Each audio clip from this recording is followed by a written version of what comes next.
Have you ever felt stuck? Maybe you've caught yourself thinking, oh, I can't do this, I'm too old for this, or I just don't have what it takes. If that sounds familiar, then this is for you. And I want you to watch this. This is why you have to be careful what you say out loud. You want to know where your life is headed? Listen to the words that are coming out of your mouth. Well, there's a scripture in the Bible that says we are snared by the words of our mouth. You know what a snare is? It's a trap. So when you're saying things like, no matter what I do, my business won't grow, you just trapped yourself into business not growing. When you're saying things like, I guess at this rate I'll be in debt forever, you just trapped yourself into staying in debt. Your words are powerful. There's a story in the Bible, and there was this angel who appeared to Zechariah. He said, Zechariah, you're going to have a baby, and I want you to name him John. And Zechariah said, are you kidding me? Do you know how old I am? And do you know what the angel did? He zipped his lips. He literally zipped the man's lips. He could not talk for 9 months. You know why? Because God knew, if I let you talk, you will mess up my whole plan with your negativity. So what the Lord said to me was, if you're not going to speak faith, don't speak at all. So here's the thing. Your words hold power.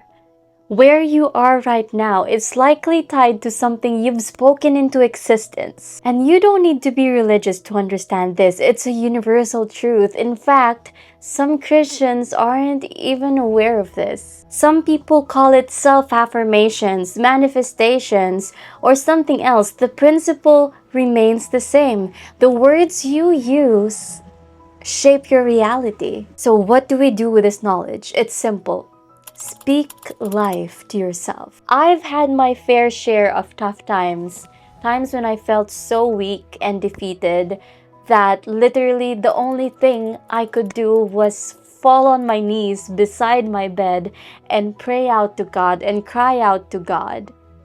And in those moments, after I've let all my worries out and poured my heart out, I would usually just stay quiet and listen. And I clearly remember the first time God asked me to do it. He was like, Anak, stand up, stand in front of the mirror, and speak life to yourself. And I clearly remember I got up and I actually stood up and went in front of this small mirror right here, looked myself in the eyes, and obeyed. I remember looking at myself in this mirror, seeing how my eyes were so red and how my eyes just looked so defeated. But I still did look myself in the eyes and spoke the words that I needed to hear at that moment. The words I wished someone would say to me. And I immediately felt so much more alive. So if you're in that place right now, I encourage you to try it. Speak life to yourself. Even if it feels strange, or it feels forced, or it feels unnatural, it will feel unnatural at first. Looking at yourself in the mirror and looking at your eyes and talking to yourself, it will feel unnatural. But trust me because your words have power. I mean, you don't even have to trust me. Trust in what the Bible says. Trust in what the people are saying. Trust in what a lot of materials are saying. Your words hold power. And this experience is a big part of why I started doing what I do. Why I'm here, speaking life into anyone who's willing to listen. Because you are not incapable. You are just being trained to handle more. You are enough. And the challenges you're facing don't define your worth. You have been through so much. And each time you've made it through. And I want you to remember this. Pain doesn't mean you're failing. Pain means you're evolving. Those are growing pains. And as long as you keep moving, as long as you keep learning, success is guaranteed. It's just a matter of when. It's not even a matter of will it even happen to me. So I encourage you to keep going. And here's your big takeaway for today.